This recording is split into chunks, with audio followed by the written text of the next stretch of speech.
موضوع درس في قصة سيدنا موسى عليه السلام وخضر عليه السلام وما فيها من العبر والحکم، سورۃ القحف، تفسیر ابن کثیر۔ الحمد للہ رب العالمین والصلاة والسلام على اشرف الانبیاء وسید المرسلین سیدنا محمد وعلى آلہ واصحابہ اجمعین۔ اللہم صل علی سیدنا محمد وعلى آل سیدنا محمد کما صلیت علی ابراہیم وعلى آل ابراہیم فی العالمین انک حمید مجید۔ اعوذ باللہ من الشیطان الرجیم، بسم اللہ الرحمن الرحیم۔ قال له موسى هل أتبعك على أن تعلمني مما علمت رشدا؟ قال إنك لن تستطيع معي صبرا وكيف تصبر على ما لم تحط به خبرا؟ قال ستجدني إن شاء الله صابرا ولا أعصي لك أمرا۔ قال فإن اتبعتني فلا تسألني عن شيء حتى أحدث لك منه ذكرا۔ قال المؤلف والمفسر رحمه الله تعالى أدام النفع بعلومه وعلومكم في الدارين آمين، إلى أن قال يخبر تعالى عن قيل موسى عليه السلام لذلك الرجل العالم هو الخضر الذي خصه الله بعلم لم يطلع عليه موسى عليه السلام، كما أنه أوتي موسى العلم ما لم يعطيه الخضر۔ قال له موسى اتبعك۔ اب اللہ قرآن پاک میں وہ بات نقل فرماتے ہیں کہ موسیٰ علیہ السلام نے خضر سے کیا کہا۔ ایک تو یاد رکھ لیں کہ موسیٰ علیہ السلام سے مراد موسیٰ نبی بنی اسرائیل ہے، بس وہی موسیٰ علیہ السلام ہے جو کلیم اللہ ہے۔ اور خضر علیہ السلام کا اختلاف ہے، بعض علماء فرماتے ہیں کہ وہ نبی ہیں، اور بعض اکثر علماء یہ فرماتے ہیں کہ نہیں، وہ نبی تو نہیں ہیں لیکن ولی من اولیاء اللہ ہے، اللہ کے اولیاء میں سے۔ چونکہ جن لوگوں نے کہا ہے کہ وہ نبی ہیں، وہ یہ استدلال کرتے ہیں کہ انہوں نے کہا تھا کہ وما فعلتہ عن امری، جو کچھ میں نے کیا ہے میں نے اپنے حکم سے نہیں کیا، یہ اللہ کا حکم ہے۔ اگر اللہ کا حکم ہے تو پھر اس کا معنی یہ ہے کہ وہ نبی ہے۔ لیکن بہرحال راجح قول یہی ہے کہ وہ نبی نہیں ہے بلکہ ولی ہے۔ دوسری بات یہ ہے کہ اللہ تبارک و تعالیٰ کے علوم جو ہیں ان کی کوئی حد نہیں، کوئی انتہا نہیں، غیر محدود علوم۔ پھر اللہ تبارک و تعالیٰ کے علوم جو ہمارے سامنے ہیں اس کی تقسیم میں دو قسم کے علم ہیں، علوم تشریعی، علوم تکوینی۔ تشریعی کیا معنی؟ شریعت کا علم، جیسے اللہ نے حضور پاک کو علم عطا فرمایا، نماز ہے، روزہ ہے، حج ہے، زکوٰۃ ہے، اموال غنیمت ہیں، اموال فے ہیں، جہاد ہے، قصاص ہے، میراث، یہ سب شریعت کے علم۔ اور علوم تکوینی یہ ہوتے ہیں کہ جو کچھ اللہ تعالیٰ چاہتے ہیں، حکم فرماتے ہیں، اس کو کوئی ٹال ہی نہیں سکتا۔ علوم تشریع میں تو یہ ہے نا کہ کسی نے نماز پڑھی، کسی نے نہ پڑھی، نافرمانی کی، لیکن تکوینی علوم میں نافرمانی کر ہی نہیں سکتا، اس کی طاقت ہی نہیں۔ تکوینی علوم یہ ہے کہ جیسے سورج نکلتا ہے، یہ نہیں ہو سکتا کہ نہ نکلے، جیسے رات آتی ہے یہ نہیں ہو سکتا کہ رات نہ آئے، تارے چمکتے ہیں یہ ناممکن ہے کہ نہ چمکیں، دریا بہتے ہیں یہ نہ بات ہے کہ نہ، تو یہ تکوین اللہ کا حکم ہے، اس کو کوئی ٹال نہیں سکتا۔ اور دوسرا مسئلہ یہ سمجھیں کہ کبھی کبھی اللہ ایک چیز ولی کو دے دیتے ہیں، نبی کو نہیں دیتے، یہ اس کی مرضی ہے، اس میں نبی کے شان میں کوئی کمی نہیں آتی، بس ایک نظام ہے میرے اللہ کا۔ جیسے کہ سلیمان علیہ السلام کا کتنا بڑا شان ہے کتنا بڑی بادشاہی ہے، لیکن تخت منگوانے کے لیے آپ اپنے ساتھیوں سے کہہ رہے ہیں بھی کون تخت لے آئے گا؟ تو آخر کون لے آیا؟ قال الذی عندہ علم من الکتاب، جس کو اللہ نے اسم اعظم کا علم دیا تھا، اس نے فوراً تخت منگوا دیا۔ تو اب بظاہر یعنی یہ طاقت اللہ نے اس کو دی تھی ابن برخیہ کو، لیکن سلیمان علیہ السلام کو نہیں دی، حالانکہ سلیمان علیہ السلام کا تو تخت اڑتا تھا۔ تو یہ اللہ کا نظام ہے، جو چاہیں دیں، جو چاہیں نہ دیں۔ اور ایک طرف سے اگر آپ ٹھنڈے یعنی دل سے غور کریں تو برخیہ کا یہ کمال جو ہے، یہ بھی تو سلیمان علیہ السلام کا کمال ہے نا، کہ ایسے با کمال بھی ان کے ساتھی تھے اور ان کے تابع تھے۔ تو اس لیے کبھی یہ نہ سوچا کریں کہ جی ولی کو علم مل گیا اور نبی کو نہیں ملا ہے۔ یہ اللہ کا ایک نظام ہے۔ اللہ تعالیٰ جیسے موسیٰ علیہ السلام کو اللہ نے صرف ایک لفظ پہ امتحان میں آ گیا، کہ کسی نے پوچھا کہ اس وقت کوئی بڑا عالم ہے، فرمایا کہ نہیں۔ اب حالانکہ حقیقت دیکھا جائے تو بات تو ٹھیک ہے، آپ نبی ہیں، رسول ہیں، کلیم اللہ ہیں، آپ سے بڑا عالم کون ہے؟ لیکن اللہ کو یہ جواب پسند نہیں ہے کہ یہ کیا ہے، کہ یہ تو تکبر ہے، یہ تو عجب ہے، اور عجب کو خدا کبھی پسند نہیں۔ کبھی کبھی عجب ہوتا ہے مال کے لیے، کہ مال ہو گیا، دولت ہو گئی، پیسے آ گئے، تو آدمی تکبر میں آ جاتا ہے کہ میں اور میں اور میں، جیسے کہ قارون تھا۔ نتیجہ کیا نکلا کہ مال بھی دفن ہو گیا، خود بھی ختم ہو گیا۔ اب دیکھیں حضور موجود ہیں، سرکار موجود ہیں، رحمت دو جہاں موجود ہیں، محبوب دو عالم موجود ہیں، صحابہ کی جماعت ہے، لیکن تھوڑا سا عجب آ گیا کہ اچھا آج تو ہم جناب اتنی تعداد میں ہیں کہ طائف والوں کی کیا طاقت ہے کہ مقابلہ کریں، ہمارا 12,000 کا لشکر ہے۔ تو اللہ نے فرمایا وَيَوْمَ حُنَيْنٍ إِذْ أَعْجَبَتْكُمْ كَثْرَتُكُمْ فَلَمْ تُغْنِ عَنْكُمْ مِنَ اللَّهِ شَيْئًا۔ حنین کے موقع پر تمہیں اپنی کثرت پہ ناز ہوا تو کیا ہوا، پھر کوئی فائدہ پہنچا تمہیں؟ اتنا بنو ثقیف نے تیروں کی برسات کر دی کہ یہ پہلا موقع ہے کہ حضور کے ساتھ چند صحابہ رہ گئے، باقی سب پیچھے ہٹ گئے۔ اتنا بڑا امتحان کہ صحابہ حضور کو چھوڑ کے ہٹ جائیں۔ چند صحابہ ساتھ رہے، حضرت ابو بکر تھے، حضرت ابو سفیان تھے، حضرت فضل تھے، یہ لوگ تھے جو صحابہ حضور کے ساتھ کھڑے تھے۔ باقی صحابہ وہ تیروں کی بارش کی زد سے ہٹ گئے۔ ان کا ہٹ جانا جو ہے یہ بھی کوئی بے وفائی نہیں تھی، اللہ کی طرف سے امتحان آ گیا۔ تکبر کیا ہے تو اب سزا بھگتو۔ جنگ بدر میں تم نے تواضع کی تو ہم نے 313 کو 1000 میں فتح دے دی۔ آج آپ نے تکبر کیا تو ہم نے 12,000 کو 300 سے شکست دلا دی۔ تو اس لیے اللہ کو تکبر کسی چیز کا، اچھا کبھی کبھی علم کا بھی تکبر ہوتا ہے کہ میں عالم ہوں۔ اصل مشکل یہ ہے نا کہ جب تک اللہ والوں کی صحبت نہ ہو نا جی تو آدمی بھٹک جاتا۔ ایک اصول ہمیشہ دماغ میں رکھ لیں پکا۔ اب دیکھیں نا کتنے بڑے بڑے علماء، معتزلہ، قدریہ، کرامیہ، روافض، خوارج، ان میں کتنے بڑے علماء تھے چھوٹی۔ خیر غلام محمد قادیانی تو کوئی نبی نہیں تھا، عالم بھی نہیں تھا، لیکن نور الدین حکیم نور الدین بھیرے والا وہ چوٹی کا عالم تھا بدبخت۔ اتنا بڑا عالم ہو کہ کیسے بھٹکا، کہ ایمان سے بھی گیا۔ تو اس لیے ہمیشہ یاد رکھیں کہ کبھی تکبر نہیں کرنا۔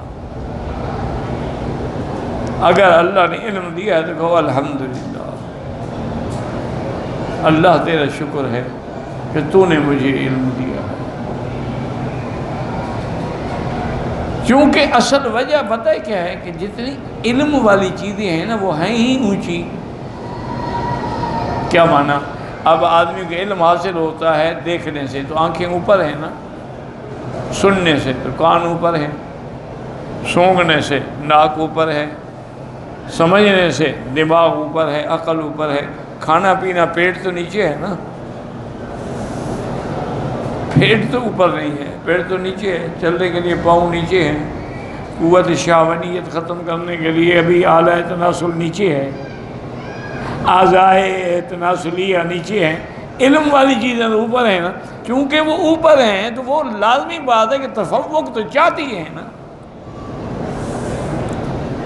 ہر اونچی چیز جو ہے وہ اونچا ہونا تو چاہتی ہے نا، لیکن اللہ والوں کی صحبت ہو تو پھر ان چیزوں کا اثر نہیں ہو، ان کی صحبت سے آدمی مٹ جاتا ہے، بس کتنا بڑا علم کیوں نہ ہو تواضع آ جاتی ہے، ورنہ تکبر علم کا ہو تب بھی ہلاک کر دیتا ہے، مال کا ہو تب بھی ہلاک کر دیتا ہے، حسن و جمال کا ہو تب بھی ہلاک کر دیتا ہے۔ کبھی کبھی ہوتا ہے نا، نوجوان ہے یا لڑکا ہے لڑکی ہے، میرے جیسا کوئی حسین نہیں، ایک چیچک کی بیماری آئی سارا حسن ختم،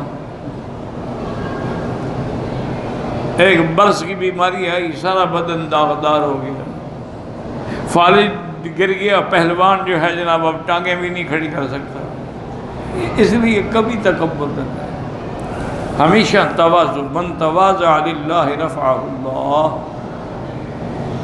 جو بھی تواضع کرتا ہے اللہ اسی کو اونچا کر دیتا ہے، اس لیے موسیٰ علیہ السلام کی زبان مبارک سے کلمہ تو نکل گیا نا کہ مجھ سے بڑا عالم کوئی نہیں، امتحان آ گیا،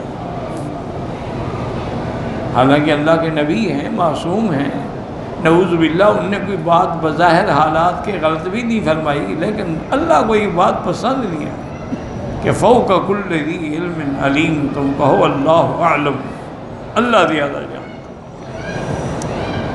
اب جناب موسیٰ علیہ السلام نے ان کی خدمت میں آ کے عرض کیا کہ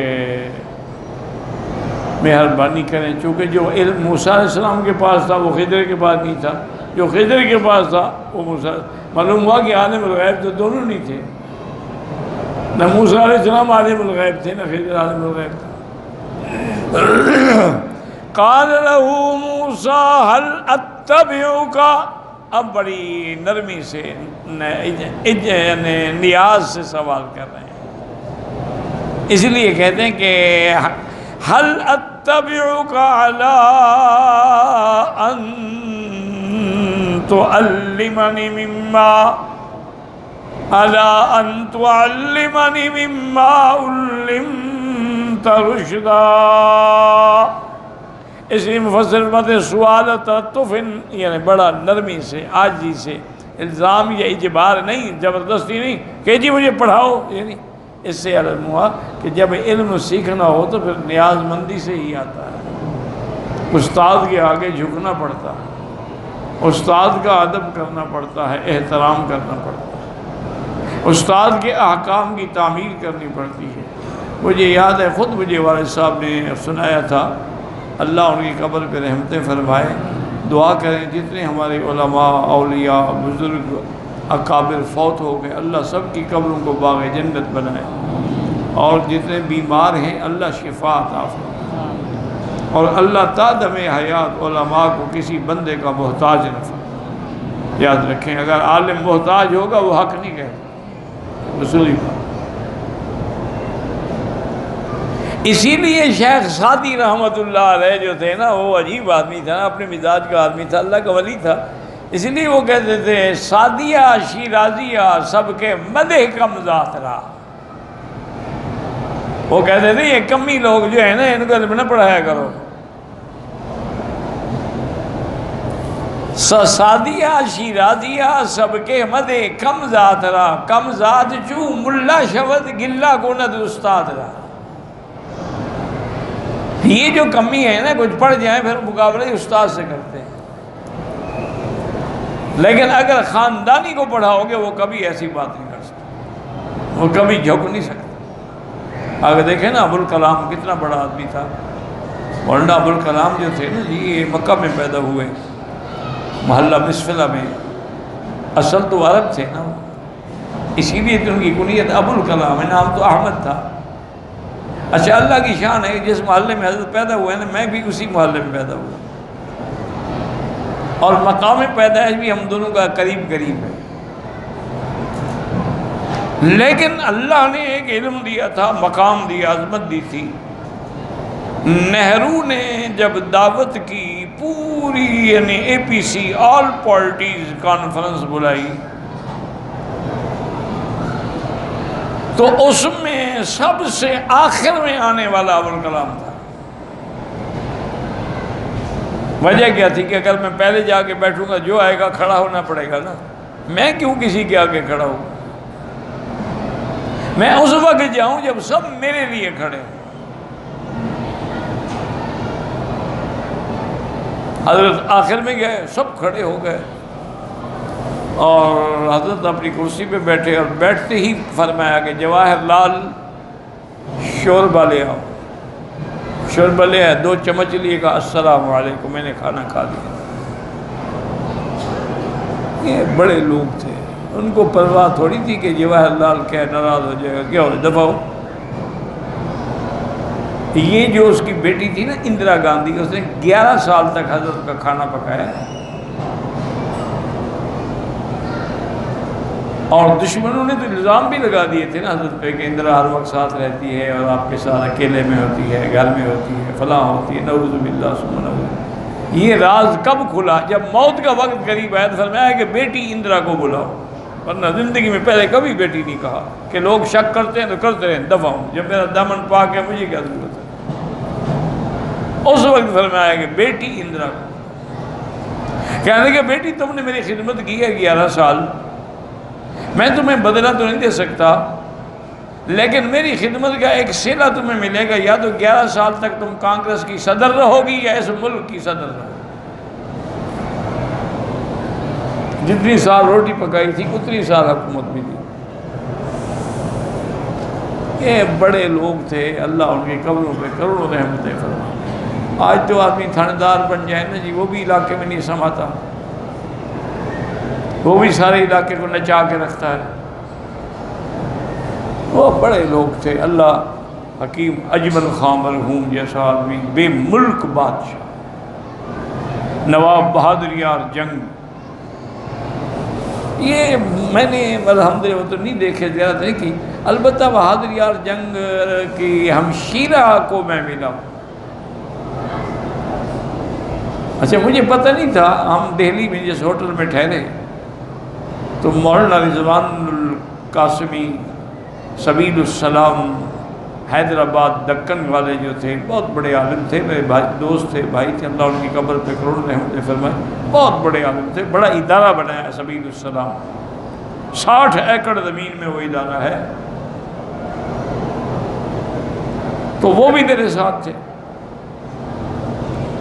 تو وہ تشریف لائے، انہوں نے کہا کہ جی یہ ہوٹل میں جو ہم ٹھہرے ہیں اس کی جو مالکن ہے اس کا پیغام آیا ہے مینیجر کے ذریعے کہ باقی آپ جتنے لوگ ہیں سارے میرے مہمان ہیں، لیکن مکی صاحب اوپر کی منزل پہ آ کے کھانا میرے ساتھ کھائیں گے۔ تو میں نے کہا مولوی صاحب آپ نے بتا دیا، اس نے کہا حضرت میں نے کہا کیا حکم تھا کہ کسی کو نہیں بتانا؟ ہم نے تو کسی کو نہیں بتایا۔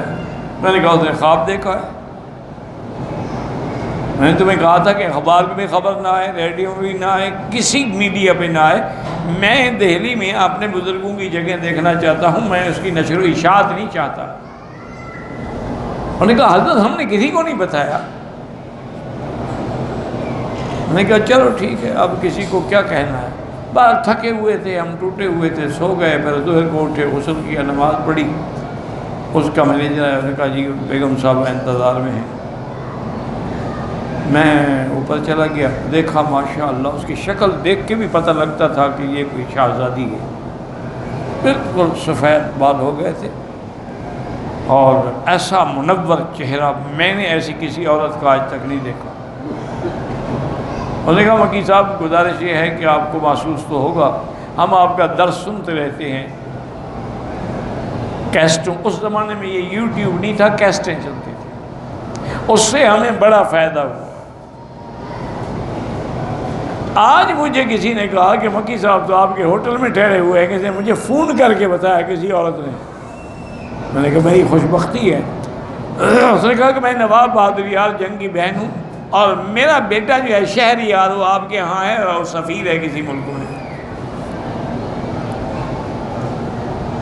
اس نے اپنی بیٹیوں کو اور بہوؤں کو، تو بڑا خاندان، نوابی خاندان تھا۔ انہوں نے کہا حضرت پروگرام کیا ہے؟ میں نے کہا میں نے دیوبند جانا ہے، اس کے بعد تھانہ بھون جانا ہے، جلال آباد جانا ہے، یہ تمام میرے اکابر کی جو جگہ میں دیکھنا چاہتا ہوں، تو میں صبح صبح نماز پڑھ کے انشاءاللہ نکل جاؤں گا، پھر جب اللہ کو منظور ہے۔ انہوں نے کہا حضرت آپ کوئی انتظام نہ کریں، کوئی شکل، آپ میری گاڑی پہ جائیں گے، میرا ڈرائیور ساتھ جائے گا، اور راستے میں بھی ہر جگہ کھانے کا انتظام ہم کریں گے۔ میں نے کہا بھی آپ کیوں تکلف کر دیں، لیکن نہیں مانا۔ تو یہ لوگ تھے، دیکھیں کتنا ان کے آداب تھے، کتنا انہوں نے کہا یہ مجھے دیا تھا خامد نے، یہ بلڈنگ جو ہے فوت ہو گیا، کوئی پاکستان چلا گیا، کوئی کہیں چلا گیا، میں اکیلی عورت رہ گئی، کوئی امریکہ میں سفیر بن گیا، کوئی رشیا میں سفیر بن گیا۔ میں نے کہا چلو اس کو ہوٹل بنا دیتے ہیں، نیچے ہوٹل چلتا رہے گا، اوپر کی منزل میں نے اپنے لیے رکھی ہوئی ہے کہ چلو خرچہ آتا رہے گا، کسی کی احتیاج نہیں ہوگی، محتاجی نہیں ہوگی۔ اس دور میں بھی ان کے پاس مرسڈیز گاڑیاں تھیں۔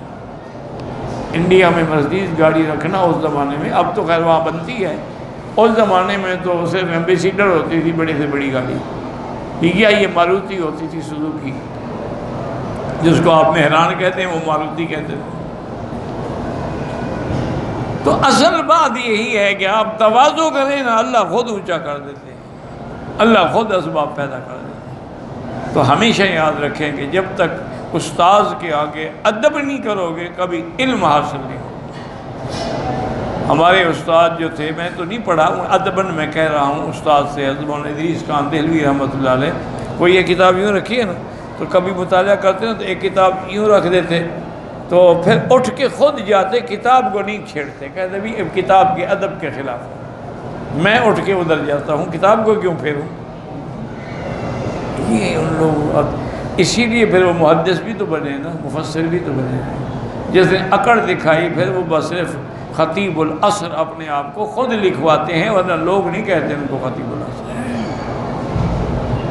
تو اب دیکھیں کہ موسیٰ علیہ السلام، حالانکہ موسیٰ علیہ السلام بڑے جلال والے پیغمبر، اس کے باوجود کتنا ادب ہے، حل اتبعک، کیا میں تمہارے ساتھ چل سکتا ہوں، الا ان تعلمنی مما علمت رشدا، مجھے وہ سکھاؤ جو علم اللہ تبارک و تعالی نے آپ کو عطا فرمایا ہے۔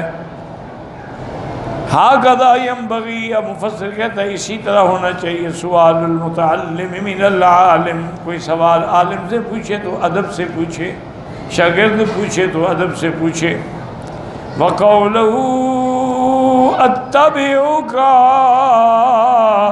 اے اصحابک، میں تمہارے ساتھ چلوں، الا ان تعلمنی مما علمت رشدا، اے مما علمک اللہ شیئا نسترشد به فی امری من علم نافع و عمل صالح، اللہ نے جو آپ کو علم دیا ہے میں اس علم سے فائدہ اٹھانا چاہتا ہوں۔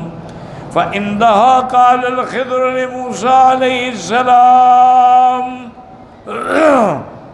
آگے استاد ہیں نا، حضرت خضر ہیں، انہوں نے کہا کیا کہہ رہے ہو، تم سیکھنا چاہتے ہو، تمہاری طاقت نہیں ہے، اِنَّكَ لَن تَسْتَطِيعَ مَعِيَ صَبْرًا، اے اِنَّكَ لَا تَقْدِرُ عَلَىٰ مُصَاحَبَتِي لِمَا تَرَىٰ مِنِّي مِنَ الْأَفْعَالِ الَّتِي تُخَالِفُ شَرِيعَتَكَ،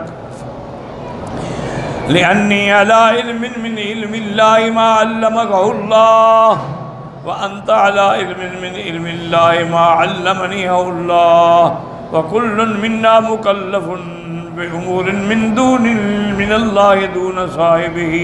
انہوں نے کہا موسیٰ علیہ السلام آپ میرے ساتھ نہیں رہ سکتے، صبر بھی نہیں کر سکتے ہو، اس کی وجہ یہ ہے کہ جب تم میرے معاملات دیکھو گے تمہاری شریعت کے خلاف ہوں گے، تم صبر نہیں کر سکو گے، حالانکہ وجہ یہ ہے کہ جو اللہ نے علم مجھے دیا ہے وہ تمہیں نہیں دیا ہے، اور جو تمہیں دیا ہے وہ مجھے نہیں دیا ہے، ہم دونوں اللہ کے احکام کے پابند ہیں، آپ کی طاقت نہیں ہے کہ میرے ساتھ صبر کر سکو۔ وَكَيْفَ تَصْبِرُ عَلَىٰ مَا لَمْ تُحِطْ بِهِ خُبْرًا، فانا عارف انك ستنكر علي ما انت معذور فيه ولكن ما اطلعت على حکمتی وسعتی الباطن الذي اطلعت انا عليها دونك. آپ نے فرمایا چونکہ میں جانتا ہوں کہ تم انکار کرو گے، میرے ساتھ اعتراض کرو گے، وجہ یہ ہے کہ تم بھی معذور ہو، چونکہ تمہیں اس حکمت کا پتہ نہیں، وسعت کا پتہ نہیں، تو آپ نے تو اعتراض کرنا ہے.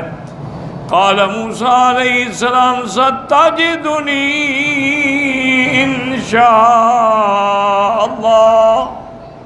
انشاءاللہ صابرا ولا عصی لک امرا. ای علی ما اری من امورک، میں جو دیکھوں گا تم مجھے صبر کرنے والا پاؤ گے اور میں کبھی تمہاری نافرمانی نہیں کروں گا. ولا اخالفک فی شیء فإن ذلک شهادۃ الخضر علیہ السلام. جب آپ نے یہ وعدہ کر لیا کہ میں آپ کی مخالفت بھی نہیں کروں گا اور اعتراض بھی نہیں کروں گا. ویسے بھی علماء نے لکھا ہے کہ جو شاگرد استاذ پہ اعتراض کرے نا وہ کبھی کامیاب نہیں. اسی طرح جو شخص کسی عالم کو، اللہ والے کو، اولیاء اللہ پہ ناجائز تہمتیں لگائے وہ بھی کبھی کامیاب نہیں. اگر کسی عالم سے کوئی غلطی بھی دیکھو تو نظر انداز کرو، وہ بھی انسان ہے، فرشتے تو نہیں، غلطی تو ان سے بھی ہو سکتی. تو حضرت موسیٰ علیہ السلام نے کہا کہ انہوں نے کہا اچھا اگر تم یہ وعدہ کرتے ہو تو پھر میرے ساتھ چلو. چلنے کی بات کیوں کی؟ کیونکہ مدرسہ تو وہاں کوئی تھا نہیں، اکیلا خضر سو رہا تھا، اس لیے موسیٰ علیہ السلام سمجھ آ گیا کہ رہنا سفر میں ہے، اسی میں سیکھتے رہیں گے. قال من اتبعتنی فلا تسألنی عن شیء ای ابتداء حتی احدث منہ ذکرا حتی ابدأک به قبل ان تسألنی. حضرت خضر نے فرمایا اچھا موسیٰ علیہ السلام یاد رکھو اگر تم میرے ساتھ کوئی چیز دیکھو تو مجھ سے سوال نہیں کرنا، میں خود بتاؤں گا، لیکن تم سوال نہیں کرنا کہ یہ کیا ہو گیا. قال ابن جریر حدثنی حمید بن جبیر قال یعقوب بن ہارون بن ابی ابن عباس نے کہا سأل موسیٰ علیہ السلام ربہ عز وجل فقال رب ای عبادک احب الیک قال الذی یذکرنی ولا ینسانی. حضرت موسیٰ علیہ السلام نے اپنے اللہ سے سوال کیا کہ میرا اللہ تجھے اپنے بندوں میں سب سے زیادہ محبوب بندہ کون ہے؟ اللہ نے فرمایا جو ہمیشہ مجھے یاد رکھے اور مجھے بھولے نہیں، ہر وقت میرا ذکر. اسی لیے اہل اللہ جو ہیں وہ ہر وقت اللہ کے ذکر میں مشغول ہوتے ہیں، بیٹھے ہوئے، کھڑے ہوئے، دل سے، زبان سے، ہر لحاظ سے ذکر ہی ذکر ہوتا ہے اللہ. قال فأي عبادك أقضى قال الذي يقضي بالحق ولا يتبع الهوى. حضرت موسیٰ نے پوچھا یا اللہ تیرے بندوں میں کون بندہ جس کے فیصلے تمہیں قبول ہے؟ فرمایا جو حق کے مطابق فیصلہ کرے، خواہش کے پیچھے نہ چلے. قال رب أي عبادك أعلم، تیرا سب سے بڑا بندہ علم والا کون ہے؟ قال الذي يبتغي علم الناس الى علم يسعى يصيب قلبا تهدي الى هدى او ترد من رضا. فرمایا مجھے وہ بندہ پسند ہے کہ جتنا علم ہو لیکن پھر بھی وہ علم حاصل کرے، پھر بھی وہ علم حاصل کرے، تاکہ ہو سکتا ہے مجھے کوئی چیز مل جائے جس سے ہدایت ملے یا ہلاکت سے بچ جاؤں. قال اے رب هل في ارضك احد اعلم مني، کیا اللہ تبارک و تعالیٰ سے پوچھا کہ اس وقت سروئے زمین پر مجھ سے بھی بڑا عالم کوئی ہے؟ اللہ نے فرمایا ہاں. قال من هو؟ قال الخضر. وہ خضر. قال اين اطلبه، کہاں میں اس کو تلاش کروں؟ قال للصائد عند الصخرة التي ينفذ عند الحوت. اللہ نے حکم دیا کہ تم مچھلی لے کے چلے جاؤ دریا کے کنارے کنارے، جہاں مچھلی غائب ہو جائے وہیں وہ میرا بندہ رہتا ہے. قال فاز موسیٰ تبتا کان بارک اللہ وتہ موسیٰ عند الصخر وسلم كل واحد منهم على صاحبه وقال له موسیٰ انی احب اصحابك قال انت صحبتي قال بلا. قال فإن صحبتنی فلا تسألنی، میرے ساتھ رہو تو سوال بالکل نہیں کرنا. حتیٰ کہ میں خود ابتدا کر کے تمہیں نہ بتاؤں. قال وسار بھی فی البحر حتیٰ انتہا الی مجمع البحرین ولیس فی الارض مکان اکثر منہ. وہ چلتے گئے اس مقام پہ پہنچے جہاں دو دریا مل رہے تھے. قال وبعث اللہ الخطا فوجعل یستقی منہ بمنقارہ. اسی طرح سے ایک چڑیا اڑتی ہوئی آئی. بعد نے کہا یہ وہ خطاف کہتے ہیں جو رات کو نکلتی ہے نا، دن کو نظر نہیں آتی.